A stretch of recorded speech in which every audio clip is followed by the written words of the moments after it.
Well, let's just discuss this story in more detail now. I'm joined live by two eyewitnesses to the disaster, Yoshihiro Hino and Kazuyuki Sasaki. They're both at Meiji University over in Tokyo. Many thanks to both of you for joining us on the line here at RT. Mr. Hino, if I could turn to you first. Tell us what happened to you. What did you see and feel as the earthquake struck? Yeah, actually today we are attending to the meeting, academic meeting. At that time, there was a huge earthquake came to Tokyo. We are city center of Tokyo, but it continued quite a long time. So we are very afraid about it. It was like a panic. However, our buildings are quite flexible. So I believe it could be okay to be inside.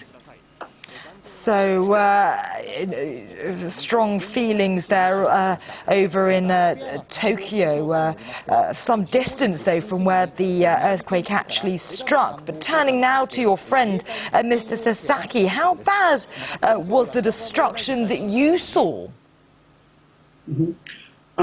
Yeah, actually, earthquake itself happened 400 kilometers away from Tokyo. It's northern part of Japan. And we are still not clear how much damage it is, but we've heard there was a big tsunami hit to the coastal zone, and officially it is announced 47 people are already killed, but we expect the number will be increased dramatically.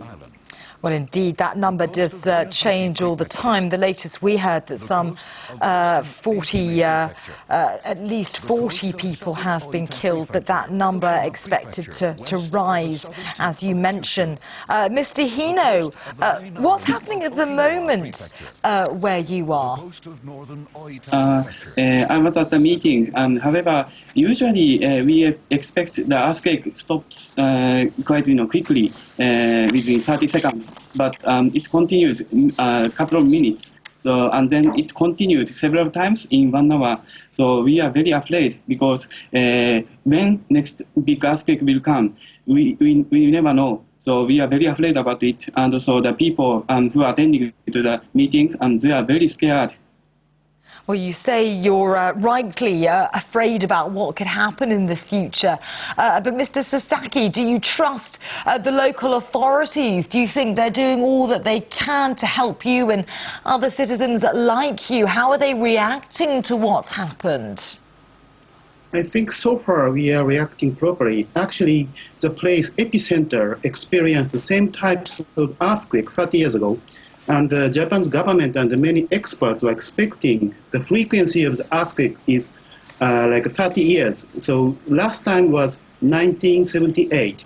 So actually it happens that it was expected. And I believe Japan's central government and the local government in that region was ready for this disaster.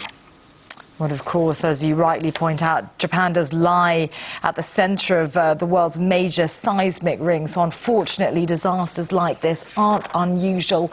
For now, many thanks to you both for sharing your experiences. That was Yoshihiro Hino and Kazuyuki Sasaki, eyewitnesses, telling us about their experiences live from Tokyo. Many thanks to you both.